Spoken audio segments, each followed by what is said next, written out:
오늘은 많은 분들이 궁금해하실 파킨슨병에 대한 이야기를 나누어 볼까 합니다. 특히 2025년을 기준으로 파킨슨병 치료 분야에 어떤 변화의 바람이 불고 있는지, 최신 연구 동향과 미래 전망까지 매우 자세하고 심도 있게 살펴보는 시간을 갖겠습니다. 파킨슨병은 그동안 주로 증상 완화와 관리에 초점이 맞춰져 왔던 신경퇴행성 질환입니다. 하지만 최근 몇 년간 과학기술의 비약적인 발전과 뇌신경과학에 대한 깊어진 이해 덕분에 질병의 진행 자체를 늦추거나 나아가 근본적인 치료를 목표로 하는 방향으로 치료 패러다임이 전 세계적으로 빠르게 전환되고 있습니다. 이처럼 희망적이고 고무적인 변화의 움직임은 전 세계의 수많은 연구진과 제약회사 그리고 바이오 기업들의 끊임없는 노력과 막대한 투자의 결실이라고 할 수 있습니다. 2025년 현재 파킨슨병 치료제 개발을 위한 글로벌 파이프라인은 무려 155개에 달하는 것으로 집계되고 있습니다. 특히 주목할 만한 점은 이 중에서 56개가 임상 이상 단계에 진입해 있다는 사실입니다. 이는 머지않아 훨씬 더 다양한 종류의 새로운 치료제들이 환자들의 삶에 실제적인 변화를 가져다 줄 것이라는 강력한 기대를 모으고 있습니다.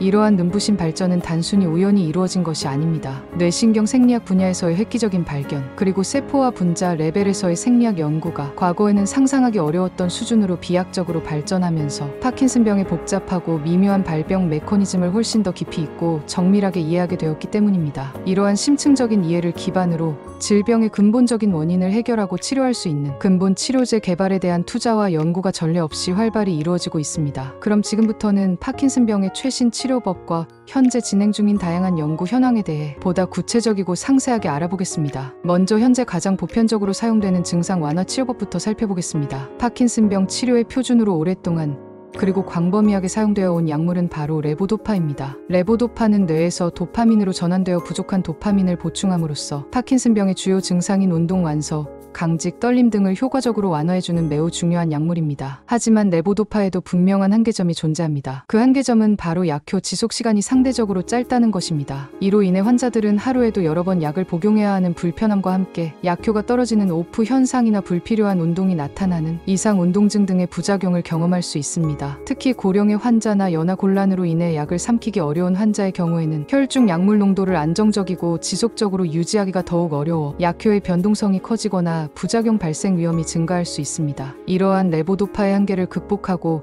환자들의 복용 편의성과 약효 지속성을 높이기 위한 혁신적인 노력들이 전 세계적으로 계속되고 있습니다. 그 대표적인 예로 미쓰비시 다나베파마에서 개발 중인 ND0612를 들 수 있습니다. 이 약물은 단순히 약물을 복용하는 것을 넘어 약물과 의료기기가 결합된 혁신적인 약물기기 복합형 치료제로 주목받고 있습니다. ND0612는 레보도파와 카비도파, 레보도파의 대사를 억제하여 효과를 높이는 약물을 스문의 시간 내내 지속적으로 피하 주입하는 방식입니다. 이 방식은 경구 투여 방식에 비해 혈중 약물 농도를 훨씬 더 안정적이고 지속적으로 유지할 수 있다는 장점을 가지고 있습니다. 약물 농도의 급격한 변동을 줄여 오프 현상을 최소화하고 이상 운동증을 완화함으로써 환자들의 증상 관리를 더욱 효과적으로 할 수 있도록 돕습니다. 현재 품목허가 신청 단계에 있다고 하니 머지않아 파킨슨병 환자들에게 새로운 치료 선택지가 제공될 수 있을 것이라는 기대를 모으고 있습니다. 또한 주 1회 투여만으로 7일간 파킨슨병의 주요 증상 중 하나인 떨림을 효과적으로 조절할 수 있는 혁신적인 주사제가 개발되었다는 소식도 매우 고무적입니다. 이 주사제는 단순한 주사제가 아닙니다. 생분해성 중합체인 PLGA와 pH 민감성 중합체를 포함한 특수한 겔 제형으로 설계되었습니다. 이러한 첨단 제형 기술 덕분에 주사된 약물은 체내에서 레보도파와 카르비도파의 혈중 농도를 매우 안정화시키면서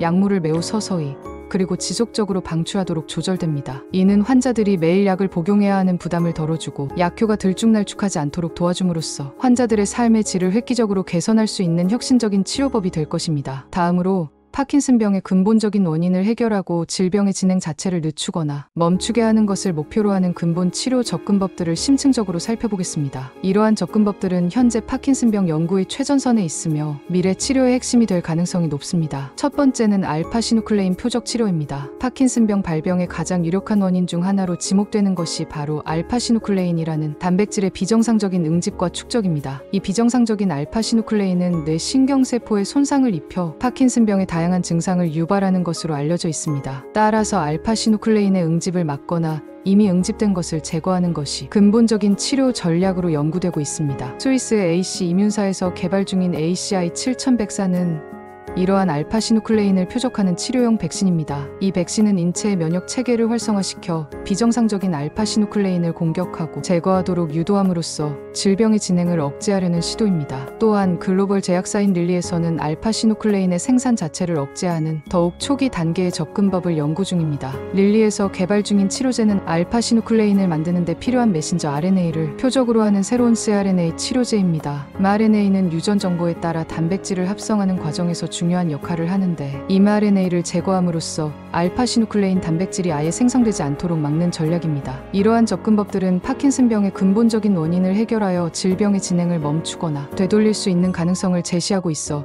매우 중요한 연구 분야로 각광받고 있습니다. 두 번째는 유전자 치료입니다. 유전자 치료는 질병의 원인이 되는 특정 유전자를 직접 교정하거나 조절하여 질병을 치료하는 혁신적인 방법입니다. 특히 GBA1 유전자 변이는 파킨슨병 발생 위험을 유의미하게 높이는 것으로 알려져 있습니다. 이 GBA1 유전자의 기능 이상은 뇌 속 특정 단백질의 축적을 유발하여 파킨슨병 발병에 기여하는 것으로 연구되고 있습니다. 이러한 GBA1 유전자 변이를 표적으로 하는 유전자 치료법이 활발하게 개발 및 임상 시험 중에 있습니다. 미국의 프리베일 테라퓨틱스에서 개발 중인 PR001과 캡시다 테라퓨틱스의 CAP002 등이 퓨틱스의 CAP-2 등이 현재 임상 시험 단계에 있으며 유전자 수준에서 질병의 진행을 막거나 심지어는 기능을 회복시킬 수 있는 가능성을 제시하고 있습니다. 유전자 치료는 파킨슨병의 발생 원인을 직접 겨냥한다는 점에서 매우 큰 잠재력을 가진 분야로 평가받고 있습니다. 마지막으로 줄기세포 치료입니다. 줄기세포 치료는 손상되거나 퇴화된 뇌의 신경세포를 대체하거나 기존 신경세포의 기능 보존 및 회복을 목표로 하는 매우 기대되는 치료법입니다. 파킨슨병은 뇌의 특정 부위에서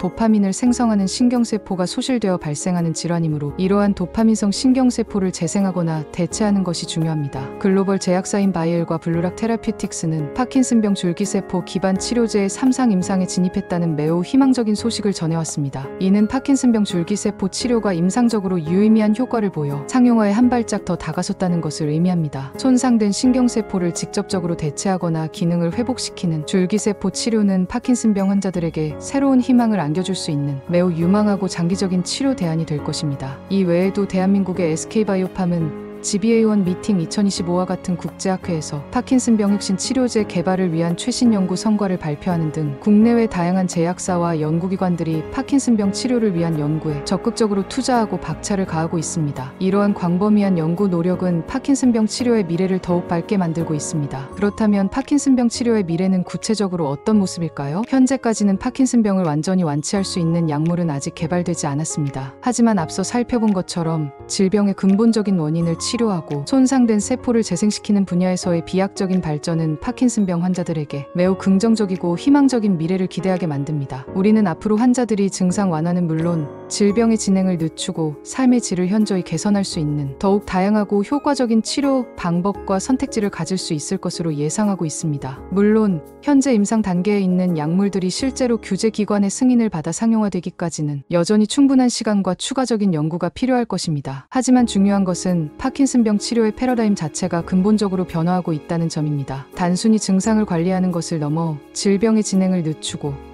궁극적으로는 질병의 원인을 해결하여 근본적인 치료를 가능하게 하는 방향으로 나아가고 있다는 것입니다. 이러한 지속적인 연구 노력과 혁신적인 치료법의 등장은 파킨슨병으로 고통받는 전 세계의 수많은 환자들과 그 가족들에게 큰 희망이자 새로운 삶의 가능성을 제시할 것입니다. 마지막으로 강조하고 싶은 매우 중요한 점은 위에 언급된 모든 정보는 2025년 기준의 최신 개발 현황과 연구 동향이며 개별 환자에게 실제 치료를 적용하기 위해서는 반드시 전문 의료진, 즉 신경과 전문의와 충분한 상담을 거쳐야 한다는 것입니다. 자가 진단이나 임의적인 판단은 절대 금물입니다. 또한 파킨슨병의 조기 진단은 질병의 진행 속도를 늦추고 증상을 효과적으로 관리하는 데 매우 중요합니다. 개인의 증상과 건강 상태에 맞춰진 정밀한 맞춤 치료는 환자의 삶의 질을 최대한으로 향상시키고 독립적인 생활을 유지하는 데 결정적인 역할을 합니다. 파킨슨병은 더 이상 과거처럼 단순히 절망적인 질환으로만 여겨지지 않습니다. 끊임없는 연구와 첨단 기술의 발전은 파킨슨병 환자들에게 더 나은 삶과 새로운 희망을 선물하고 있으며 우리는 이러한 긍정적이고 희망적인 변화의 물결을 함께 경험하고 있습니다. 파킨슨병 치료의 발전을 위한 지속적인 관심과 따뜻한 응원이 필요한 매우 중요한 시점입니다. 시청해주셔서 진심으로 감사합니다.